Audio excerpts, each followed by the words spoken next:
વાત કરીએ દેવભૂમિ દ્વારકાની તો જગત મંદિર દ્વારકાધીશ મંદિર ખાતેથી ક્ષત્રિય અસ્મિતા ધર્મરથની આજરોજ દેવભૂમિ દ્વારકા જિલ્લામાં શરૂઆત થઈ હતી।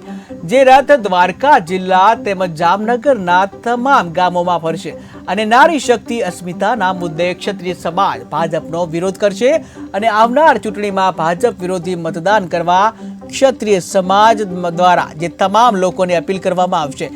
ત્યારે આ તકે મોટી સંખ્યામાં ક્ષત્રિય સમાજના લોકો પણ ઉપસ્થિત રહ્યા। ત્યારે તમામ લોકો ધર્મરથની રેલીમાં જોડાયા હતા અને આ રથરૂપી રેલી સ્વરૂપે આ રથ દ્વારકા જિલ્લામાં ફરી રહ્યો છે। ત્યારે આજે સાંજે રથ જામખંભાળિયા રાજપૂત સમાજ ખાતે રાત્રિ રોકાણ કરવામાં આવશે અને ત્યારબાદ દ્વારકા જિલ્લામાંથી પસાર થઈ આ રથ જામનગર જિલ્લામાં પહોંચશે। વિગત જાણો છો, જે પાછલા દિવસોમાં આપણે પરસોત્તમભાઈ રૂપાલાએ જે વાણીવિલાસ કરેલ અને એની અનુસંધાને જે ક્ષત્રિય સમાજ અને 18 વર્ણોમાં જે ક્ષત્રિય સમાજ સાથે જોડાયેલ છે એનો સ્વયંભૂ રોષ જાગેલ છે।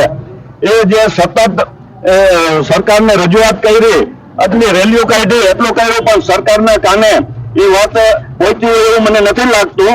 એટલે અમારી સંકલન સમિતિએ એ નિર્ણય કર્યો છે કે આજ 24 તારીખ બુધવાર 5 ઝોન ગુજરાતના પાડીને 5 ઝોનમાં શ્રી નારી અસ્મિતા ધર્મરથના નામે અમે ધર્મરથ નીકાળીએ છીએ, જે આખા ગુજરાતના દરેક તાલુકા, દરેક ગામડામાં ફરી જનજાગૃતિ કરશે અને આ બેરે સરકારની આંખો અને કાન ખોલવાનું કામ કરશે। જે મતે